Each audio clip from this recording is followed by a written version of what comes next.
guys, welcome to another episode of Talking Turkey. Here we have Mr. Marlon Vargas. Hi.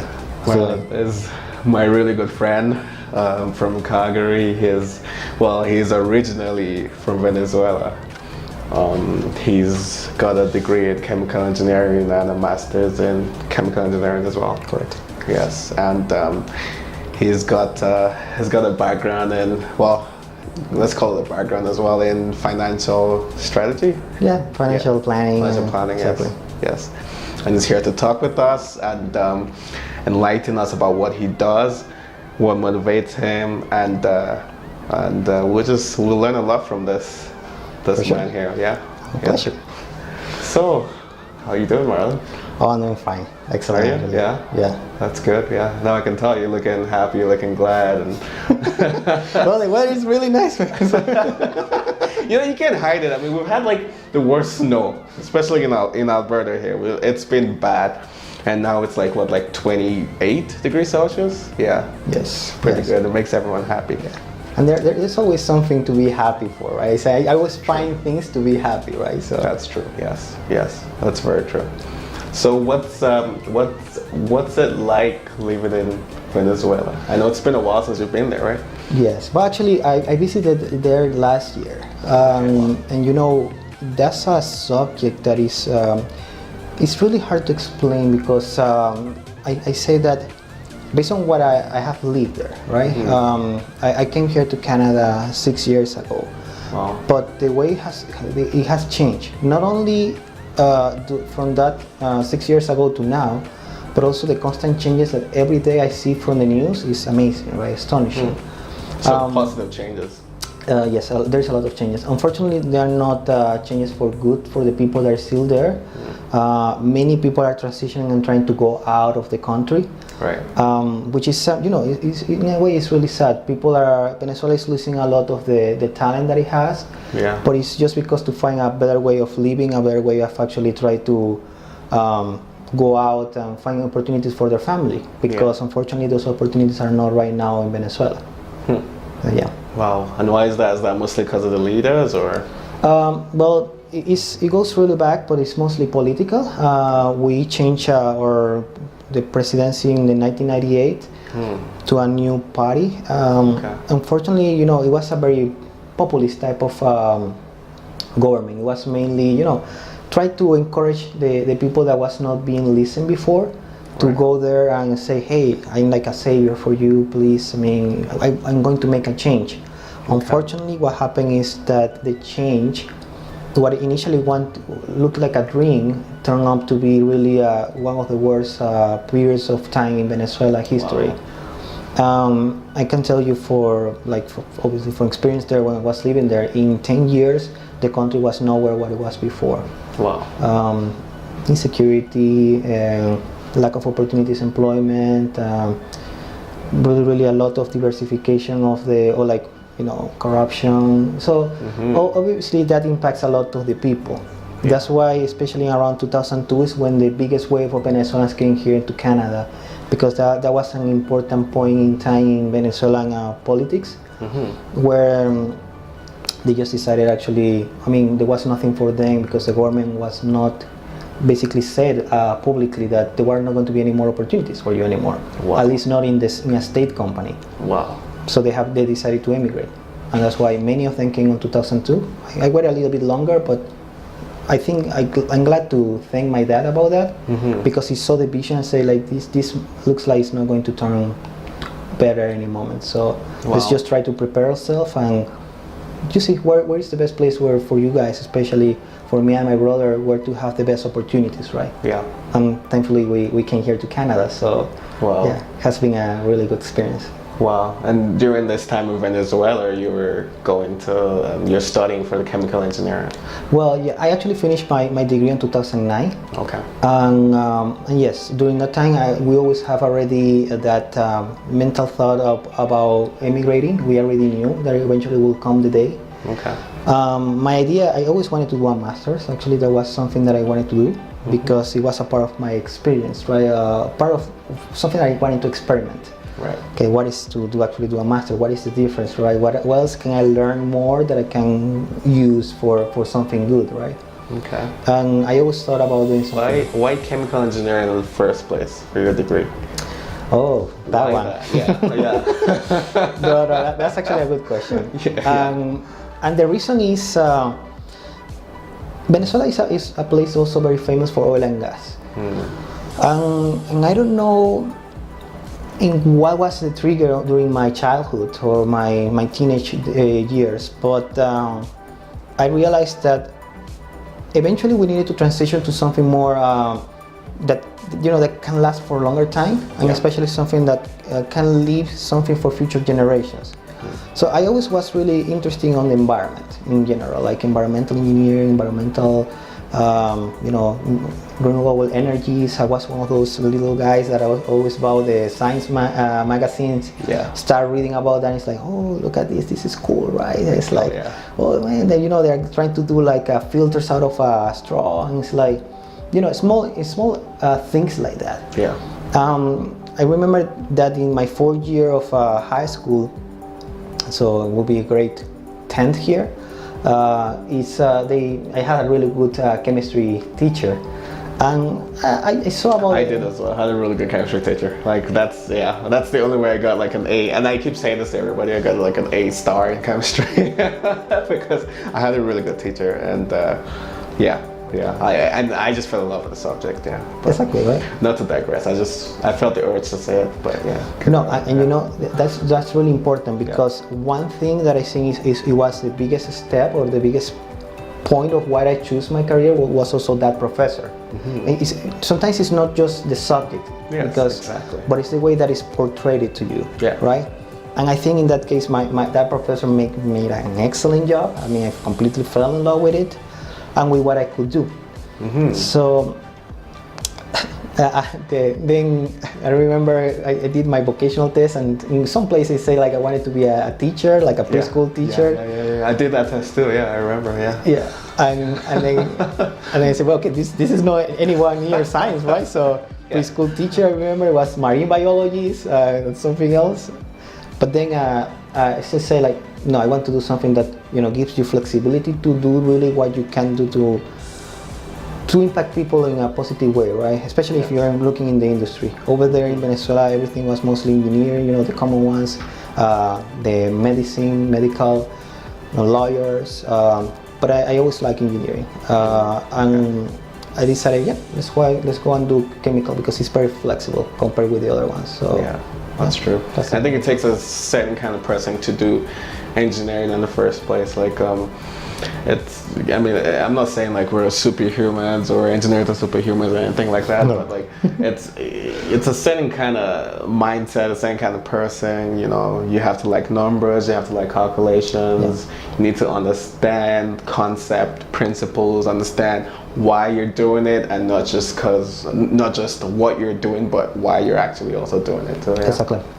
The why is really important. I still remember a lot of friends, some of them actually with same good grades as me in the high school, but I think they were not there for the right reason. Maybe it's a hard really career, right? It has challenges. I don't say it's impossible, but the passion that drives you to finish, it has to be really, really there. And some of them, I remember, some of them were like, why are you here? And they're like, exactly, because of money, because I have a secure job, my mom knows somebody in the company. But those are not valid reasons, and some of them never finished the career. In my case, I always was in that point of, okay, what are really going to do this? And I was only looking at, I want to be part of these big changes to help the next generation, right? That actually was my big motivation. So you're a practicing chemical engineer now. Yes. And I know you said that part of it is you're trying to make an impact and all that, but what also do you enjoy about being a chemical engineer? Okay. So in terms of the impact, especially now that you are in the career, right? You're as a chemical engineer here, similar to Venezuela, in Alberta, there is a big oil and gas background in industry. Most of it actually comes from that as the main driver of of that. But for me, I was trying to look what are the alternatives, right? What else can you do? And especially here in Canada, I think we are really blessed to have the opportunities to do what we want to do instead of what we just can do. Yes. And I decided, okay, I wanted to do my master's, but I wanted to do something more close to the environmental side. And there are ways to mix it with chemical engineering. So, and that's how you go into the health and safety and environment. Yes, that actually was before. And yeah, because everything is linked, right? It's people. People is always the core of it, right? Yeah. What are you doing to help people, but also how to make it in a safe way, right? Yeah. That's where the healthy part of the health, safety, and environment comes from, right? Yes. But in the environmental resource, whatever you are doing, what are the impacts that you're giving to something that eventually will feed the next generation, right? Yeah. If you basically, damage the soil or some natural resources, then what is going to be left for the others? Yeah, right? for the next coming along. And then it triggers the question. Okay, we needed to, because economically we need to do those things to extract from the resources. Yes. But then I just want to understand the concept of sustainability. Yes. How to do it in a sustainable way. Yeah. So basically it's a cycle. Whatever you take, you give back. Okay. And that's actually how the concept comes, where science, people, and the actual needs come all together. It's to be in a sustainable way. Okay. And during the masters, I got in the company where actually I'm working right now. I was working and studying at the same time. And it's a different type of company. It's they actually aim more into the renewables or like efficient technologies to actually. Which is really good, yeah. Exactly. To reduce the energy consumption and actually eventually reduce environmental impact while still keeping or even increasing the economic boost of other industries, right? Wow, that's pretty good, yeah. Yeah. So this is my question, and I know I don't know if the viewers are wondering as well, but this is mine, and I've wondered it, and I've told you about this, is how the heck does someone in chemical engineering divert into being a financial manager or a financial analyst, or what's the reason behind that? What's the story behind that? I'd like to know, because I'm curious. I'd like to know, yeah. And not that there's anything against financial industry, but it's a change that I'd like to Yes, know. Of course, and it's a really valid question, right? Yeah. The reason is, I think the main motivator really was, I won't say fear, but it's the look at fear, right? We live in a very changing world. Yes. One thing that I always say, and I think I heard from somebody else, is that the only thing that is constant in this world is change. That's right. Things are changing all the time. One day you might have the economy might be excellent. The other day maybe the economy is gone, right? It's not there, or it's not as strong as it is, right? So I haven't seen many people that was laid off. One of the time, I think it was 2012. My dad was one of them too. Wow. And for us was kind of shocking, because in Venezuela the difference is people normally stay there in a company for the whole life. Yes. It's really, really rare for people to get laid off.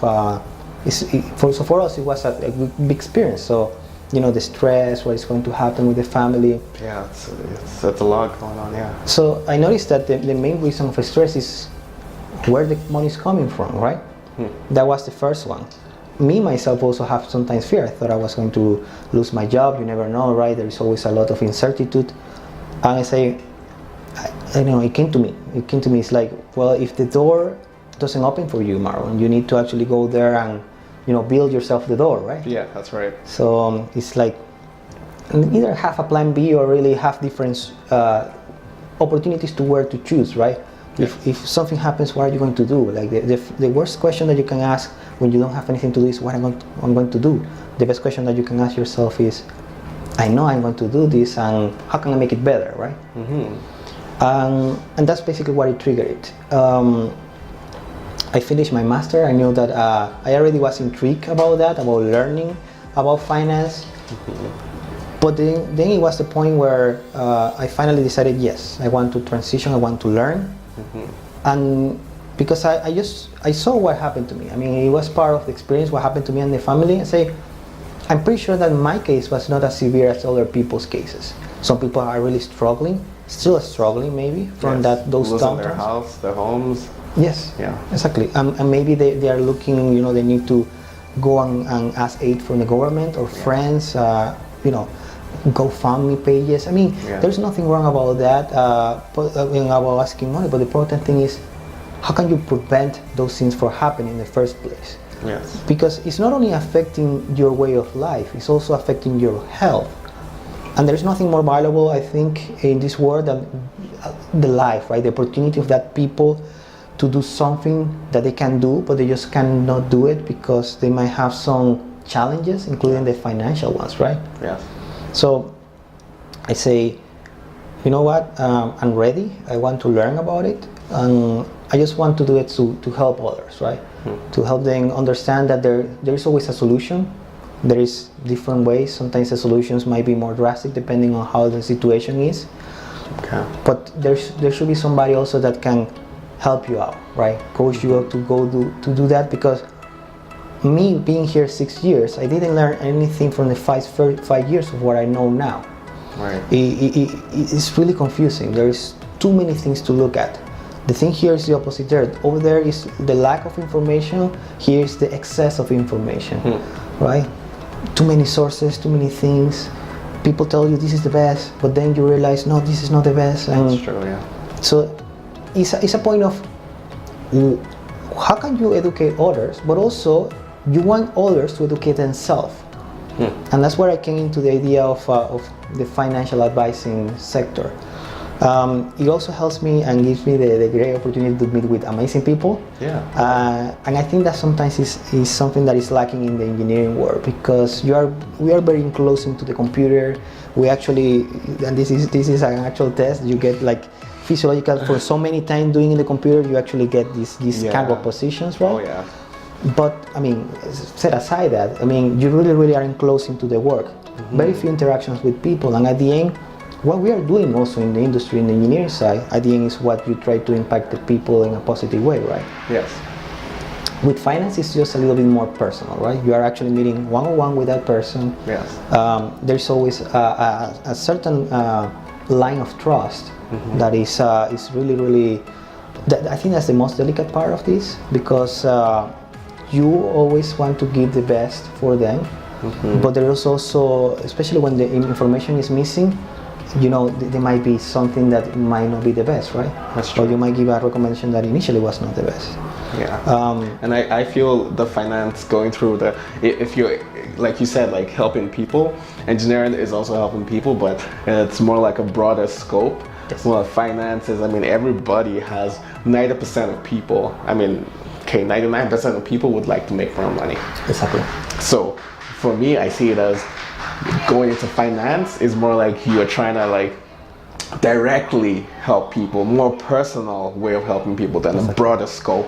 So it's kind of like I find it like a Super Marlon rescue effect going on. But yeah, like, and it makes sense, especially if your passion is to help people, and like it goes a long way. Yes. Yeah. And I said, like, during this journey, right? I'm really glad, and now I see things in a super different way. I'm very grateful every single day, and I find always ways to be more grateful. Because in this search, right, in these moments of fear, stress on what is going to happen, you start finding also what is your purpose, right, in life. I realized that part of my purpose is connecting with these people, right? With these people that I know everybody has the potential, everybody has a unlimited potential, but there are different barriers that we face as humans. Right. The first one, and I think the biggest one, is there is a mentality barrier. Okay, can I do it? Will I ever be able to actually achieve it? And the answer to all of this is always yes.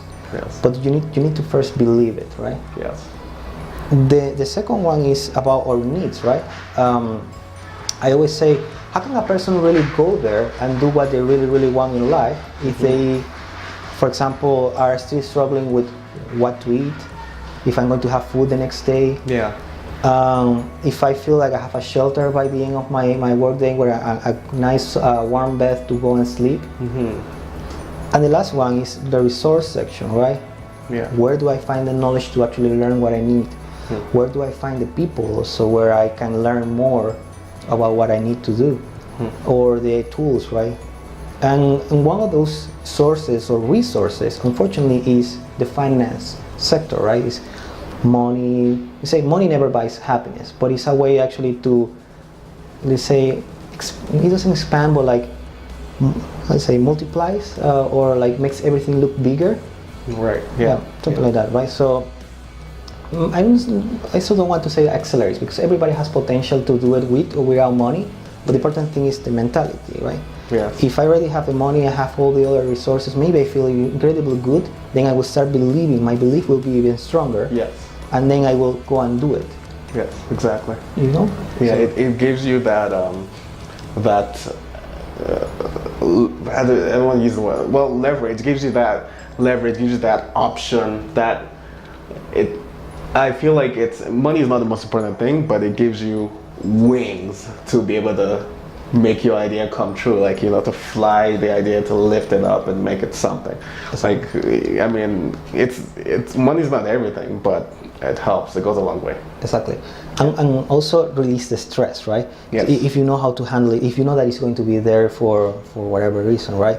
In the financial sector, I have learned that many times, I mean, you might have a really good income, but sometimes it's debt, the one that actually is eating up what you are earning. That's true. Yes. And through all the books and the learning, I also really now love personal development. And that's where all this mentality thinking, positive thinking comes from too. Yes. But if you look in the books of great investors, they say it's not about what you earn, it's about actually what you keep at the end. Yes. It's not about how much you win when you see you're winning, it's how much actually you are not losing at the end. Yes. And that's the whole point about finance too. There are some different concepts, like for example insurance, investments, but everything is in general is in total. It's all, let's say, connected, right? Why insurance exists? Simple thing is, if something happens to me, or in different ways. Obviously, the worst case will be if I lose my life, or if I get sick, then somebody is going to replace, not me, but obviously the income that I can provide to my family. Yeah. Because the biggest question that many people, well, let's say the other way around, the most common answer that people go and say when you ask them what is the biggest asset, some of them say the house, some of them say the car, some of them say the company, but in reality the biggest asset that every family has is you, like a person, right? Yeah. Your capacity to do things for that family. So that's one of the many things that we want to protect. I think financial sector, even in the engineering sector, right?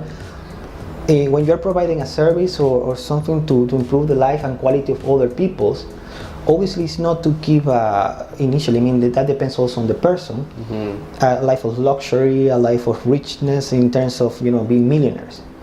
Really the goal here is for people to learn, because that's the other thing too. I don't want to say that I'm a person that tells you what to do. No. Right. I'm a person that really wants to help you understand what you can learn that you should do to really be financial free. And that's really the concept of this, is freedom. Right. You want to be free of those concerns about where the next paycheck is going to come from, if I'm going to be able to pay the debt. And it's a process. It's like we used to say, it's a way, it's a road. Yeah. And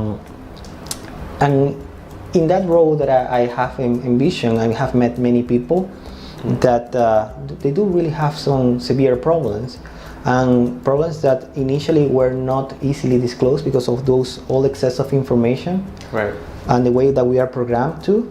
But then little by little they say like, oh man, like you basically saved me, right? And that when you see, especially I still remember like a couple of them, like you see the really happy face of things, like it's a little bit of, you're bringing a little bit of hope just by what you know, that they know they can do. Yes. And that feeling is priceless. It's worth, like, I don't know, it's priceless, right? You cannot put anything there. No, that's amazing. That's really good. I mean, helping people, even just helping people help themselves goes a long way. Yes. Yes, and I think us as humans, we exist as humans not just to exist, but to also help ourselves. At the end of the day, we're all humans. If you ever take life seriously, just remember, we're all advanced animals living on a ball that's moving at 1,000,000 miles per hour or whatever it is. Like, we're all just animals on Earth at the end of the day. And we should all be there for each other if we need to, and support each other. That's why we're here, and motivate each other. Exactly. Because some people just require, like I think I told you, some people it might just be one sentence that applies to them. It's just something, and it could change their life instantly.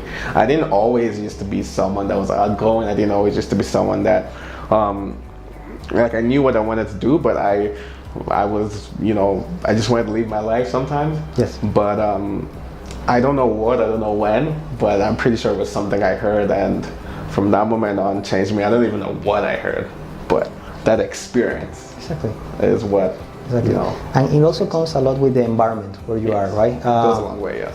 Because that's another thing too, right?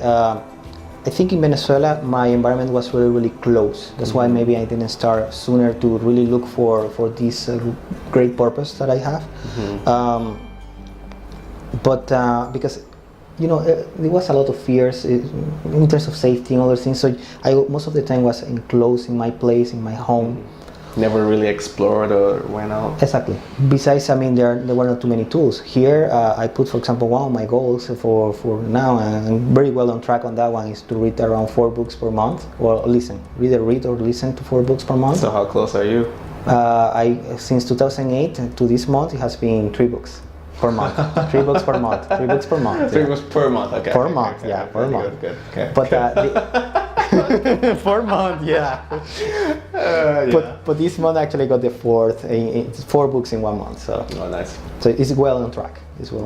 And there's something too that they say. It's like leaders are readers. Yeah, that's right. Leaders are readers, and that's right. I say there is a big, amazing amount of knowledge that drives you to the things that you really want just by reading. It's just there. It's just right there. And the nice thing here is, like, we have the tools. They are there. You can go to the public library and just grab a book, or you can go to your cell phone and you can listen to the book. But the thing is that you need to align that with your purpose. Okay, why should I go and do and read about this book specifically? And that's part of the mental preparation that we also do, right? I personally want to take 2. I feel so liberated. That's why I feel like so good now, because I feel like for the first time I know exactly where I want to go, even my vision also. How do I see myself helping others? Everything is connected. Nice. And I think what I'm doing is just by building small tools, or a set of tools for helping others in different ways. Because, like I say, everybody has a different passion.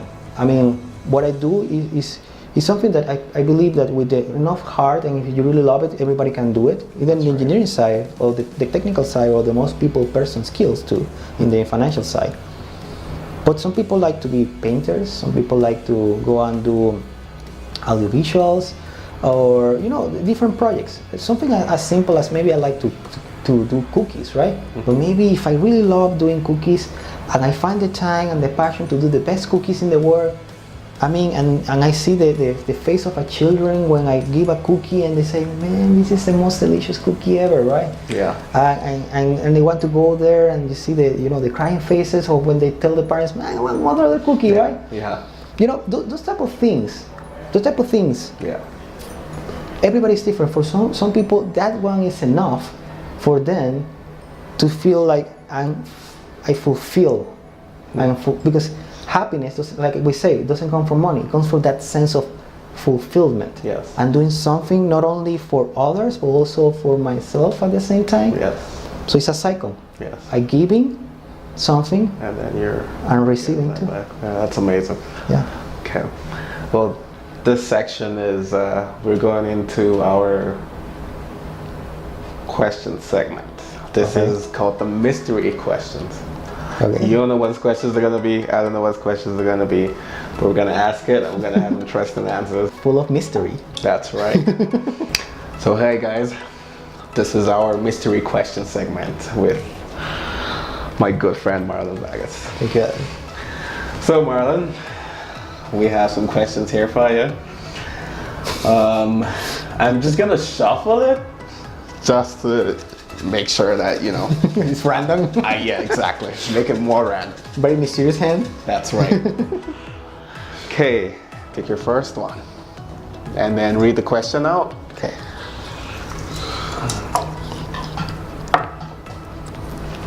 Okay. It says, share one bizarre encounter you have had in life. Could be at work, personal, from travel, and with friends. What was a decent encounter? Yeah, I mean, bizarre encounter. The thing is, what type of bizarre encounter? Oh, bizarre encounter. Bizarre, yeah.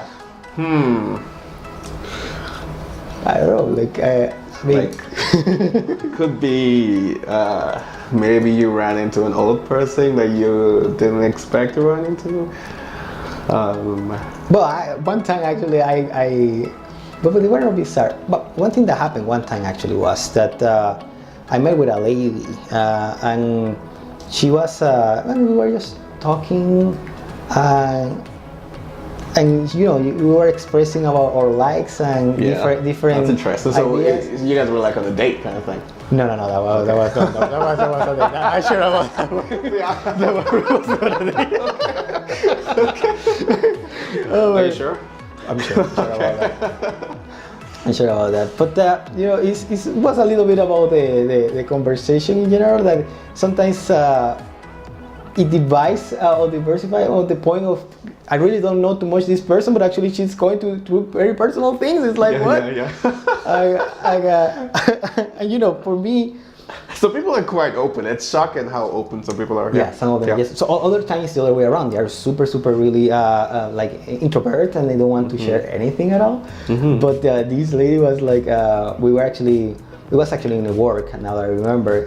Okay. We were having a project there, and it was a quite tedious project. And it's funny, right? Like passing sometimes with a long times with a person, then suddenly gives you that type of connection. Is like we were partners in an experiment that we were running, and you know, little by little you start expressing about what other people feels, knows, and also what is happening physically, and it's like, okay, there you go. But I mean, I just really glad that actually she got that confidence with me, because to the point of today, even we are still very good friends. So, okay. But yeah, I don't say it's a bizarre encounter, but it's something like a bizarre situation, I would say. Okay. Sometimes. Yeah. So she was sharing that experience with you.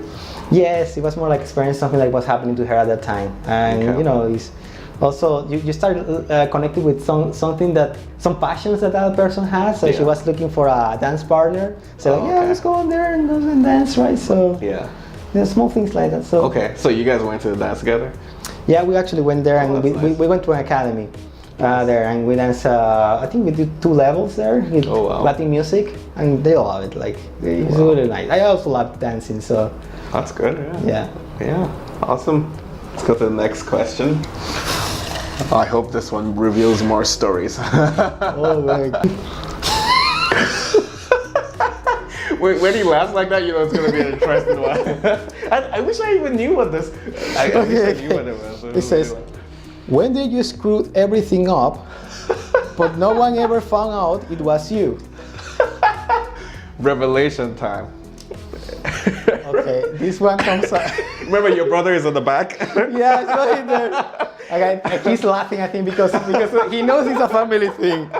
Well, I think it was a familiar thing. Especially I'm the eldest of my family, and I think couple times, you try to always blame the little brother because of the little message that you do. Yeah. And I think one time we broke something that was really precious for my mom. I still don't remember now exactly what it was. I said like, what? He was Brandon? He didn't know exactly what he was doing. He's too small, right?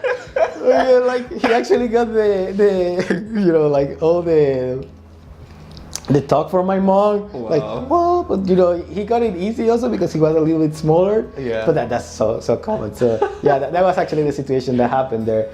I don't remember exactly the context because I think it was very small. But yeah, that happens so many times. Now, did Brandon know he was covering for you that time? Not initially, but then I said, bro, sorry, it was me, but yeah. That's funny. Oh my god. Okay, let's move on to the third question. That's really funny.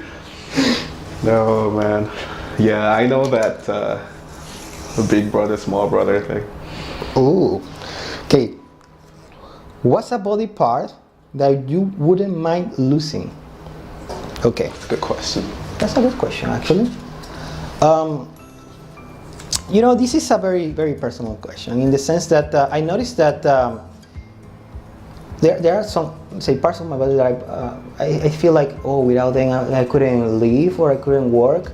Mm-hmm. But I mean, it's hard to say, but maybe a lack of an arm, a lack of a leg.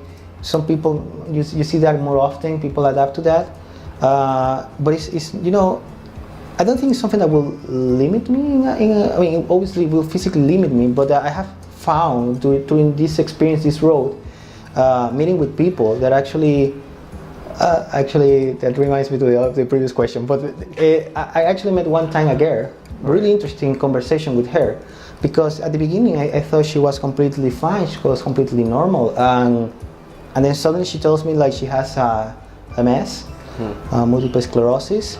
And she told me like, hey, half of my body is paralyzed. And like, for me, when I start thinking about that, like she actually took the initiative to go and meet with me, to actually go and, and walk and do the whole things. And she always have like a super bright smile. And at the end she was like, hey, you okay? No shake hands, but you can give me a hug, right? With the other hand. So for me, that made me realize that it really doesn't matter what I want to lose, is what I want to think. Yes. With what I lacking, how I'm going to compensate to do it anyway, right? Yeah. Like, our limitations are not just physical, not just our body, but the real limitations in our mind. Exactly. Yeah. And there are really great examples in every single life. For example, the great Stephen Hawking, rest in peace, guy. Yeah. But Stephen Hawking was a guy, and I think I remember it was one of his quotes, I will call him. He said, I might not be able to move, I might be encased on my body, but in my mind, I'm completely free. Wow. So that for me, that was really deep. And I noticed also that when you go to Olympics, some people, sometimes including me too, right? I have sometimes rough mornings where I don't want to wake up off the bed. Mm-hmm. But some other people are like, they cannot really stand because they're like in the legs. But every day they go, actually, they put the prosthesis and they go around faster than any other one that I can ever see. Wow. So I say, if they can do it, really the limitation is not on what I'm lacking physically, about what I'm lacking on my mind, of what my belief tells me actually I can actually do. I mean, another great example. I exactly don't remember the name of this guy, but I know he actually is lacking the 4 limbs.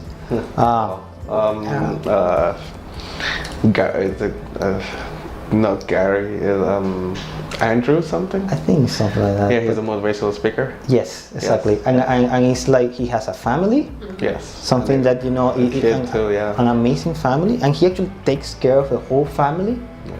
Without something that some people say, how can he do it, right? But he's a great example. Great example of actually, that there are really no limitations. The limitations are only in your mind, actually. Yeah, that's true. In our minds, really. Wow, that's a good one. Yes. Okay, let's move to the fourth question. Okay, I'm going to go deeper now. Oh yeah, good. The deeper the better. Small one.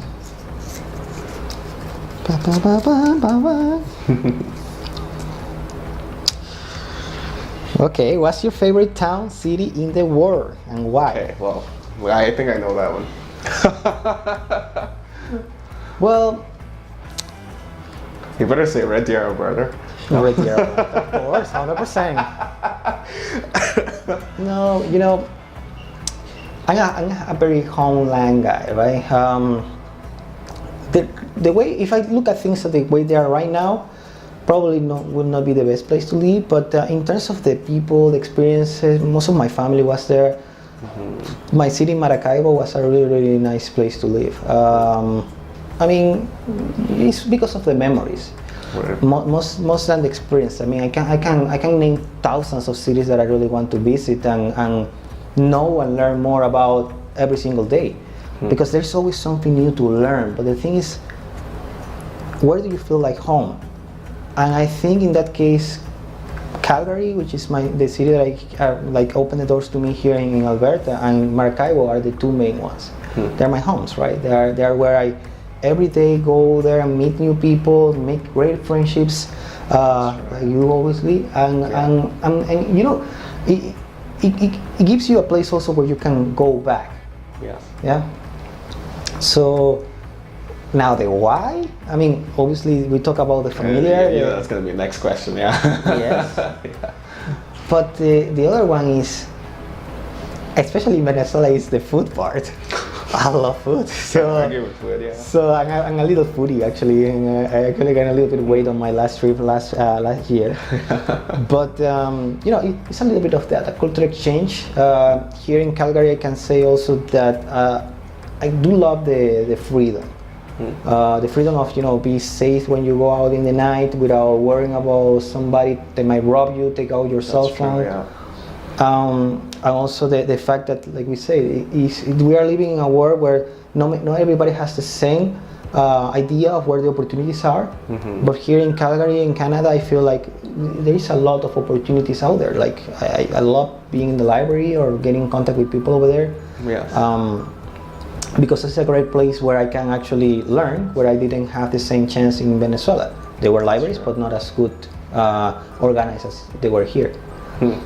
But in real question, which is my favorite city from the ones that I have lived, I have to give 50% to the two of them, just to be polite there. And actually because all of them have good and bad things. Okay. But in general, I want to know every single city in the world if I can, right? If God gives me a lot of life to go and know those places. So you don't think Red Deer is a great city? Red Deer is a great city, that's why I'm here, man. Okay. That's a good response, yeah. Okay, let's move to the last one. Okay. The last and final question. The last question. It is. The tension. Okay, if you could reply a fun or deep or big moment in your life, what would you choose? Replay a fun. Yeah. Okay, replay a deep moment in your life, what would you choose? Oh, that's easy. Yeah. Is it? Yes. Wow, for most people that have to think about it. Yes. No, I know exactly what is my biggest moment so far. Wow. And I would like to replay it again. It was when my brother was born. Wow. Yeah, I mean, that was a really, really emotional question now. Wow. His brother is in the background right now, behind the camera. He's really, really, he doesn't know. Well, I mean, maybe he does know, but not to what extent. But when I was around 5 years old, I always was that kind of guy that always was asking my mom, hey, when I want to get a brother, and I want to have a little brother, right? And well, it came a little bit 2 years later, but eventually came, and I think it was one of the most happy moments in my life. I mean, it's one that it will be really hard to replay right now, but probably maybe when I have my own children, maybe when my brother has his own children too, maybe that will be a way to replay it. I still remember I was so excited, man. So excited, like. And especially when they came with him the first time and you see the small little palm surrounded by my mom and my dad, and it's like, yeah, he's your little brother, right? Wow. That's magic, man. It's pure magic. That's why, I think that's my greatest moment ever. Wow, so far that I can take. That's really selfless. I mean, for some people they have to think about that. Like, and you choosing your brother, that's deep in the sense that it tells the kind of person you are, and in the sense that you're not as you're selfless. You think about other people. Yes. And it also shows that you and your brother have a bond. Oh, You're saying that you have a bond. I have a younger brother too. I have a bond with him. I remember when he was born as well. But the other thing is, if I was to be asked the same question, I probably wouldn't say that. But I do love my brother a lot. And that's deep. I've never gotten that response before. I've never had anybody say their deepest memories when a sibling or a family member or a blood relation of them came to this life. Yes. That's awesome. Apart from people that say they're kids, obviously, but yes, it changes you in many different ways. Not only because of even now more, because me and my brother have a really good relationship. I consider him my best friend too here. But I think that was the start of everything, right? He also put me into the place of, okay, now I'm the big bro, right? So I have to also do everything that I can to make him to protect him, right? Yeah. Protect him, make sure that he has everything. And my parents also in that way, they were amazing people. They are still really amazing people. Now they just move. Don't see them any long like that common as before. But they guide me into that point of, hey, family is really important, right? Yeah. And you as a protection brother is important too. Yeah. Yeah, and you as a brother have a responsibility. Yeah, exactly. To actually go and take care of him, right? Now, does that have any influence to the reason why you decided to study some mixed martial arts? Oh, that's a fascinating topic. Yeah. People don't know that too. Yeah. Yes. Part of that, yes. Especially now coming from the background where Venezuela is, there is a lot of insecurities in the street. I know it's not only through a political time, where unfortunately, socially also the country got deteriorated. A lot of robbery. I know people that, for me it's hard to explain because not many people have gone through this type of environments. I say in Venezuela it was rare not to see a murder or something horrible happening in the newspaper. Wow. It was so common that people felt like it was common. Here it's like, not to point it down, right? But here we get really amazed with something that might happen once a day or once a week, once a month. Yes. But over there is every single day. I know exactly what you're talking about because being from Nigeria to having a Nigeria background, Exactly, yeah. right. So you know what I feel, right? Oh, yeah. Sometimes me living in Canada, I sometimes realize that how blessed we are to be in such a great place, such a safe environment. Yeah, that's true. Because not to go too far, but my neighbor got actually shot just simply because he didn't want to keep his cell phone. Wow. And that's something that is one of the small cases that can happen over there. It was in a public transit place, so it was inside of a car that we use as a public transit. And it can happen to everybody. So the part of the martial arts came for two reasons. Yes, one of them was for protection, what I can do to better protect myself or others that I love, because people don't realize, but the main aim of martial arts is not really to be an attacker, it's to be a defender. It's to defend yourself and defend others. Exactly. And the second thing was the discipline. Through martial arts and even from this day on, I always admire my teacher, my sensei. We used to call him Junshin Han, which is his title in the Japanese. Now he grew to be Shihan. Nice. And he actually taught me so many things, like quotes that actually now to this point, and I say like, wow, that's really wise now that I think about it. Yeah, because you can apply it, Yes. So real life stories with that. He said, like, for example, I still remember this one. It's better a little, a lot. I'm trying to translate, but rather than a lot, a little. And this is basically the concept of consistency. Yes. And I was like, at the moment, I didn't get it. I was a really good practitioner. There was a point where I practiced every single day. But then he basically taught me this, and now I realize what everything comes also when I go through the books of motivation and self-development, is that whatever you plan to do, if that's really what you want to do, the whole idea for you to reach the goal, to go that way, is that you need to start doing small things constantly, make it a habit to do it, so eventually you will get it. Because I mean, you are building slowly how to get that point. It's similar to when you do exercise the first time and you want to be like a super big bodybuilding body, right? Yeah. At the beginning, we're all the same. We all look like skinny, maybe a little bit, you have a little bit tired in the middle of the stomach. Right now, I'm around the process right now. Yeah. But in general, is okay. If I do 10 hours of exercise once per week, it's going to be as effective as doing half an hour or 1 hour every single day. And that's where he said, no, right? You need to be consistent. Yes. And that's actually something that my professor in karate taught me, that I now to this point is like, it also has built my discipline in that sense. Yes, that's true. So, that's true. Yeah, which is, speaking of doing a little, a lot, is we also like post a Tucky quote of the day every day, every single day since October 2017 or November 2017. Yeah. Every single day. So yeah, it's a little, a lot, and it's like if you keep chipping at the block, keep chipping, eventually you can get the whole wall to fall down.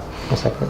Yes, and that's the reason why I started to do some mixed martial art training myself. I'm training Brazilian Jiu-Jitsu and Muay Thai. I'm actually training at Red Deer here, Arashi Do. It's a great place. I'll leave their link in the description below. My coach is actually fighting May 26th. She's boxing in Calgary at the Casino Hotel. I believe a Casino Hotel, but I'll leave the description below. And like it's I'm doing it for self-defense, defend myself, to defend my future family. Yeah. And at the same time, you learn a lot of discipline involved there. That's a lot of discipline. Even to go up the ranks and all that, it takes persistence, discipline, and learning of the technical abilities and skills. There is another teaching talking about the levels and all that, right? It's another teaching that my professor taught me. He also has is engraved on my mind and my heart. Is that he told me, especially when you see people like, for example, I did karate and kobudo, which are two Japanese martial arts, and he told me some people think that when they get the black belt is when everything is over. Yes. It's like, the people that don't know, you're a brown belt. I was brown belt. I didn't get there. So yeah, it's pretty close. Some people don't even come close. Yes, and actually, in my case, it was really the school where I was. My dojo was really say strict.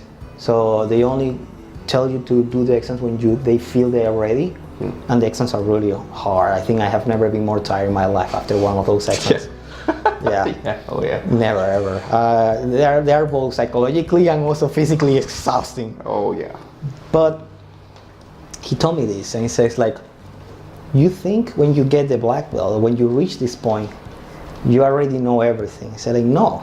And this actually applies also to education. When you are in the university, you go to the high school, you pass a lot of time there in the university and other places there studying, right? Say like, you have to imagine yourself as a little chicken. Like a little egg, actually, a little egg of a chicken egg, right? Okay. And they say, you have the little egg. They say, all the time, what you were doing just was growing inside that egg. We were basically feeding you there. But now that you just finished, you're just cracking the surface of the egg. So when you feel that you are there, actually you're just starting. So this is when you actually start to learn. What you did before was actually what we taught you, but now is when you actually start to learn, because now is when you actually the door opens to you, and this whole new experience and perspective is going to come to you. Wow. Yeah. That's pretty deep. Yeah. And black belts, you got different ranks: first degree, second degree, third degree, fourth degree. Yeah. It's crazy. Okay.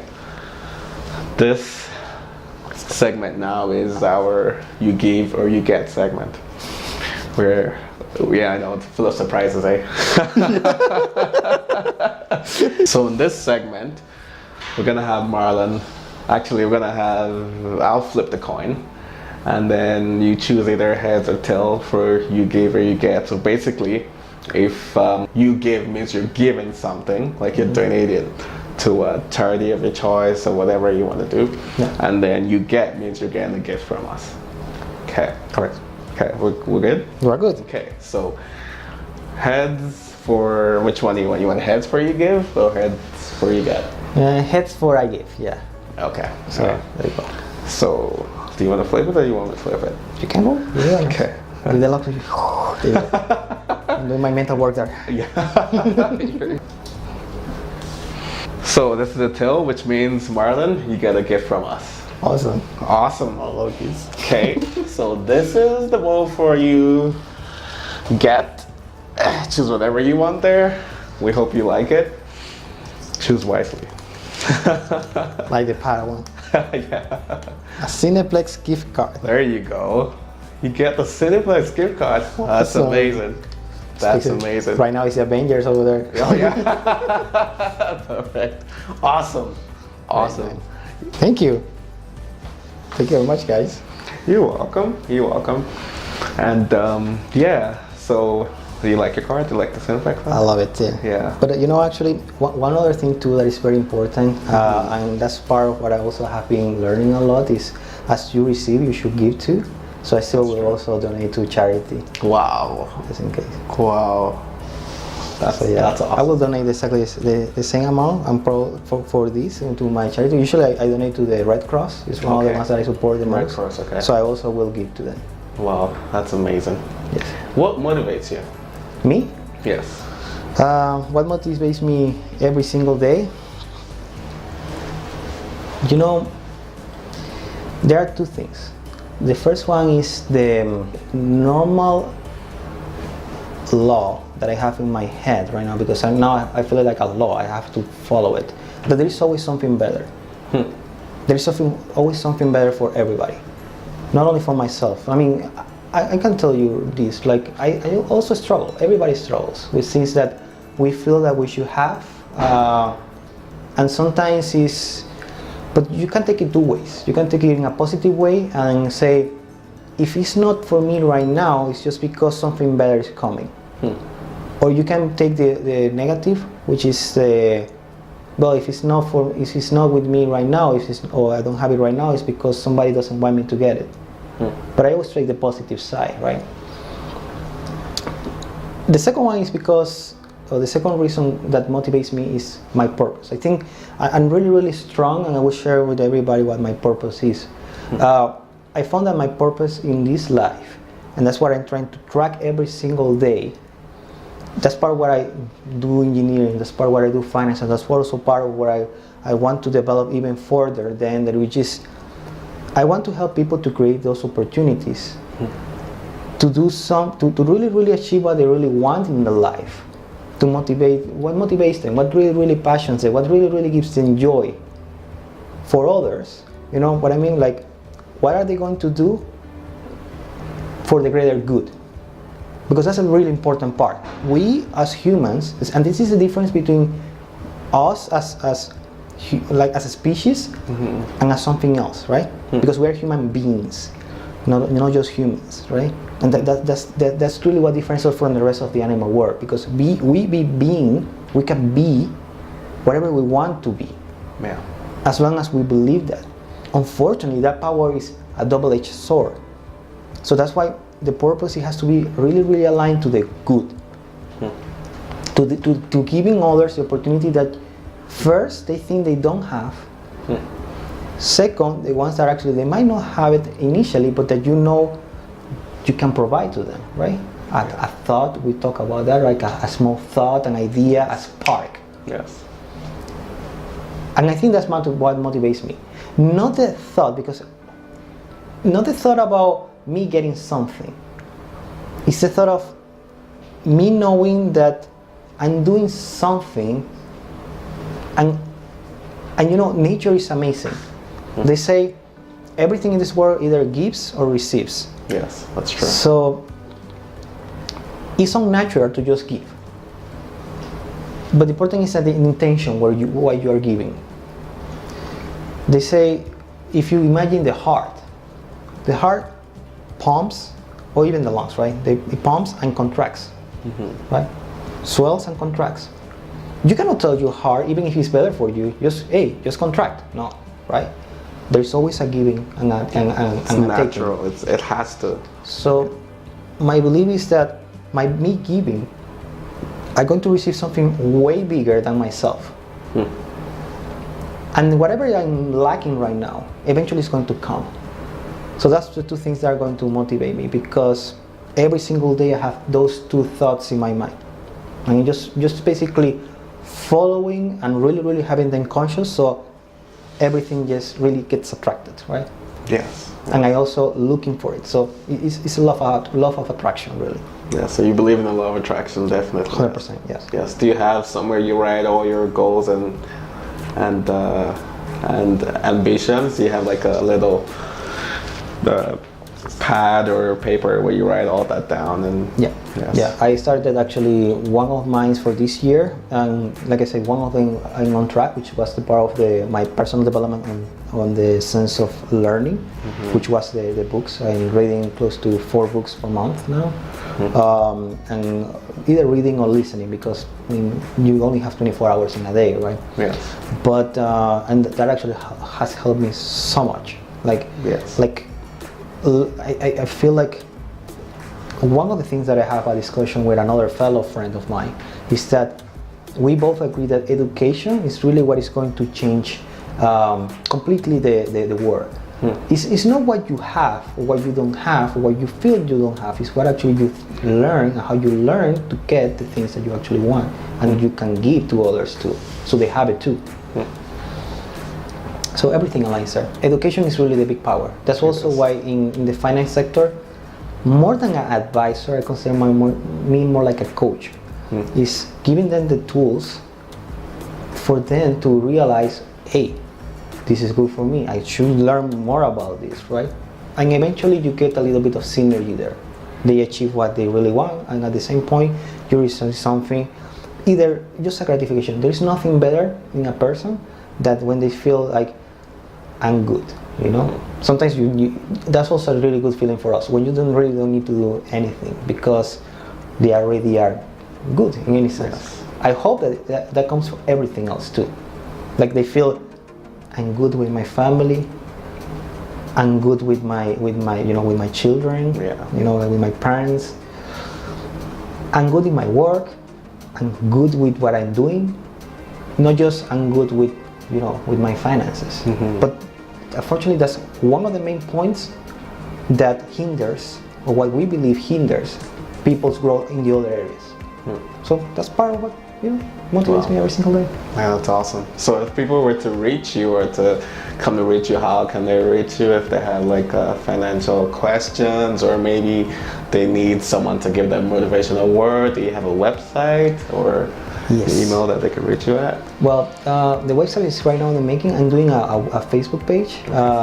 My phone number is always open. My cell phone is the 587-434-6498. Okay. You can text me or call me. But for sure, also my Facebook page will be Marlon Vargas.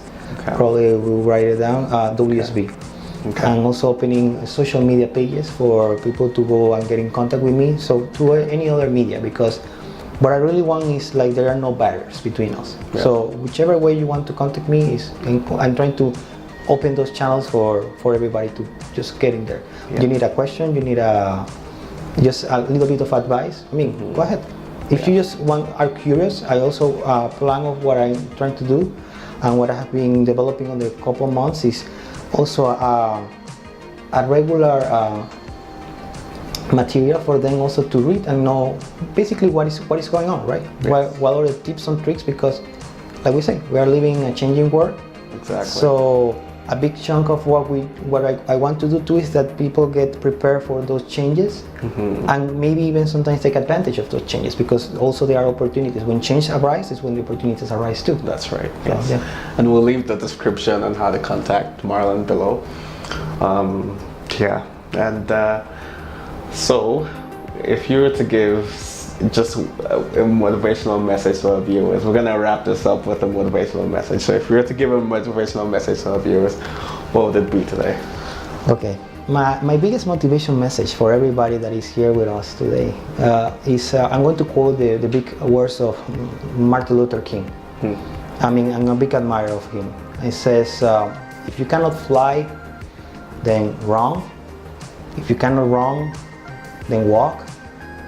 If you cannot walk, then crawl. But by all means, I mean, keep moving. Yeah. Keep moving towards your dreams, towards what you really satisfy you. Just keep moving.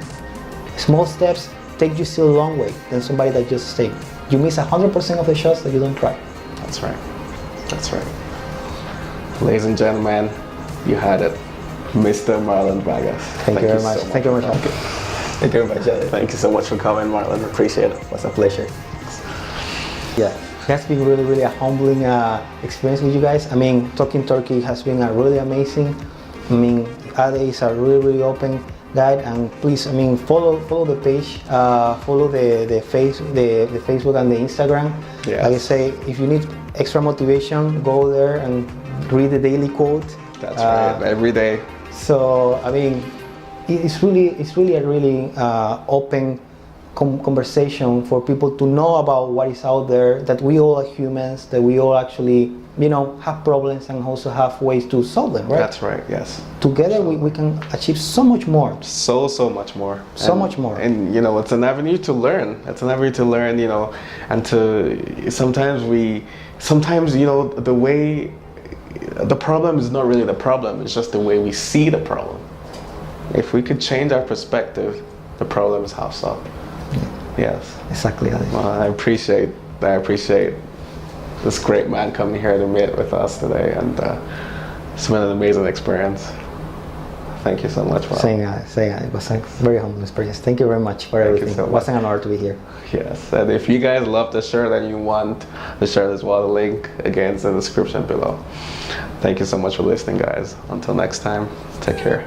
Take care.